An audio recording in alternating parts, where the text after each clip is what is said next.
And tonight, in a Hannity exclusive, we revealed a video that, by their very own admission, friends of Barack Obama have been keeping under lock and key.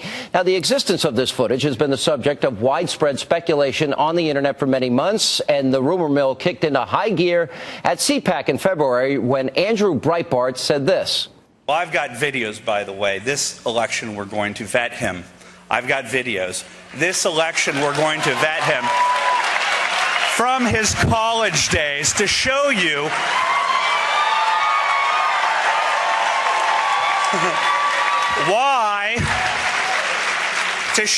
why racial division and class warfare are central to what Hope and Change was sold in 2008.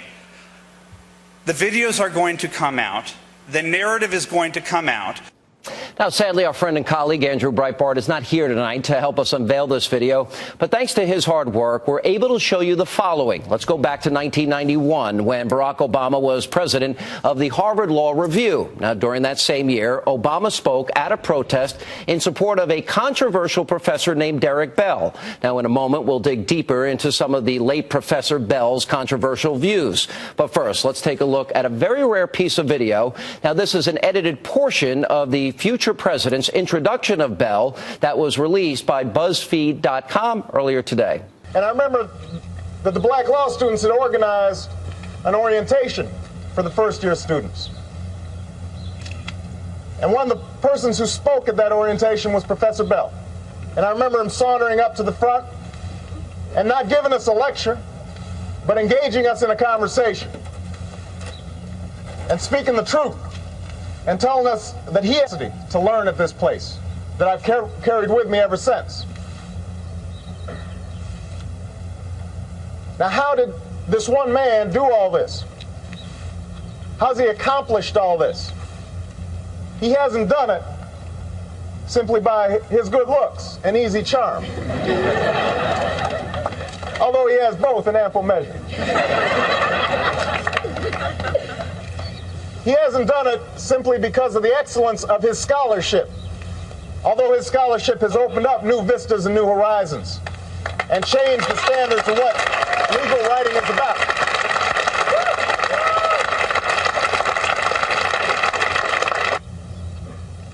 Open up your hearts and your minds to the words of Professor Derek Bell. Now, what the edited version of that video did not show you was that seconds later, Barack Obama embraced Bell before turning the microphone over to the controversial professor. However, that footage was intentionally covered up, according to a close confidant of the president, and that's Harvard professor Charles Ogletree. But in this next video, discovered by Andrew Breitbart and his team, you'll see Ogletree playing an extended version of the 1991 protest during one of his lectures in 2011 at Harvard University. Let's watch this. Open up your hearts and your minds to the words of Professor Derek Bell.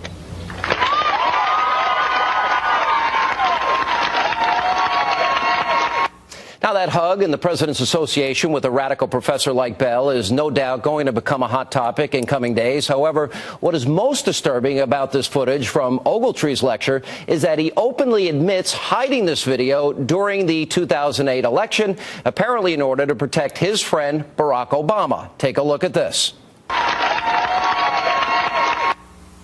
Now, what makes this so interesting when you think about it, of course, we hid this throughout the 2008 campaign, so no, I don't care if they find it now, but right, because it just told you that. So why did Charles Ogletree believe that this footage would embarrass candidate Obama so gravely that he chose to suppress the tape during the 2008 election? What was he attempting to hide from voters? Now, here with some answers are two men who helped uncover this video. Ben Shapiro is the editor at large at Breitbart.com, and Joel Pollack, he is Breitbart.com's editor-in-chief. Gentlemen, welcome to Hannity. Thanks for having us. Nice to be here. Joel, let me begin with you. There's a lot to this. It gets very complicated, but I think it's easy to explain. We have what was said by then student Barack Obama. We have who he was associating with. Controversial association again, radical, I would even argue, and we'll get to that. And then we have the issue of the effort to suppress this video from the American people. That deals with Mr. Ogletree, Professor Ogletree, and the media and what culpability they have. Let's start at the beginning here. Joel, we'll start with you. Why don't we tell the background of the story and explain it in your own words?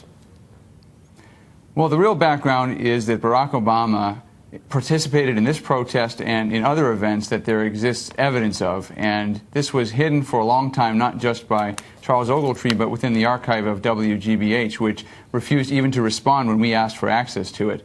What's happening here is a protest, and it's not about faculty diversity on campus. This is about Derek Bell, who was going to take a voluntary unpaid leave of absence to protest a tenure decision and to make sure that there was more racial diversity on campus and so on. But Derek Bell was a radical. Derek Bell was the Jeremiah Wright of academia. He had some crazy views. In fact, just 2 months before this speech was given, Derek Bell gave a controversial speech in Chicago where he said that America remains a racist country and the civil rights movement essentially was a sham because white supremacy remains the system and we've got to transform that system radically in order to get rid of racism. And so those views were well known at the time, and this was not about diversity, which is a noble and good cause. This was about radical ideology, racial ideology. And when Barack Obama says, open your hearts and open your minds to the words of Professor Derek Bell and calls him an inspiration and talks about his scholarship, he's talking about some very radical things, so radical that later on Derek Bell got into serious trouble when he wrote an essay, a fictional story called Space Traders, positing that Americans, white Americans, would sell black Americans to space aliens in order to pay off the national debt, and that Jews would stand by and let it happen. This is the kind of background Derek Bell had. Well, wasn't that also in the form of, do you believe those were his views? Because as I understood, that was in a book, but these were characters that were making these statements. Is that correct? It certainly is his view of the civil rights struggle. He writes a futuristic science fiction story about race, but it's really telling the story of the civil rights struggle. He thinks that basically white people sold blacks out and that Jews who pretended to be helpful to black people during the civil rights struggle backed away when they saw it was no longer in their self-interest. That's what he believes about the civil rights struggle. He believed it when he was teaching at Harvard Law School when Obama embraced him, and he believed it several years afterward. And he had fights, by the way, with other black faculty members at Harvard who said that some of Bell's views were so extreme that they were very problematic. So this is not about racial diversity. It's not about gender diversity. Derek Bell was the Jeremiah Wright of academia, and Barack Obama embraced him and endorsed his views. Ben, let me go to you on this question. We'll get to the media side of it. We have another segment that we're going to follow up with here as it relates to the media, because I think this is an entirely separate issue. One of the things that I tried to do in 2007 and 2008, and I know that it was Eric Rush, he broke the story about Jeremiah Wright. We followed it. We investigated black liberation theology. We looked into Bill Ayers and Bernardine Dorn. The media only asked, you know, in light of all the questions Republican candidates are being asked now and in their vetting process, he was asked one time about Bill Ayers, an unrepentant terrorist, who he had many associations with, boards, speeches, started his political career in his house. So what are we to gain from this? Looking at a controversial professor, he's a little younger here. Is it more controversial that he hung out with Ayers and Dorn later in life and Jeremiah Wright?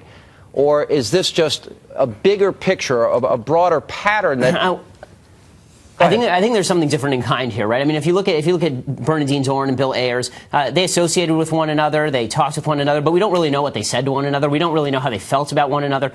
Obama has made a living basically distancing himself from people like Ayers and Dorn and Jeremiah Wright and throwing them under the bus and so forth. Here, this is a clean bust, right? He's not just saying, you know, I was just sitting in the pews. He wasn't just saying, you know, I just served on a board with him. He's saying, open your hearts and your minds to the words of Professor Derek Bell. So if you're going to open your hearts and your minds to the words of Professor Derek Bell, well, if you want us to do that, now we actually have to look at what are the words of Professor Derek Bell. And again, this is not 20 years ago. It's important to recognize that Derek Bell and Barack Obama remained associates for the rest of Derek Bell's life. He just died about a year ago, and Derek Bell was writing op-eds in defense of Barack Obama and Jeremiah Wright during the 2008 election cycle. You know, this does raise questions because President Obama did promise that he would be the most transparent president in American history.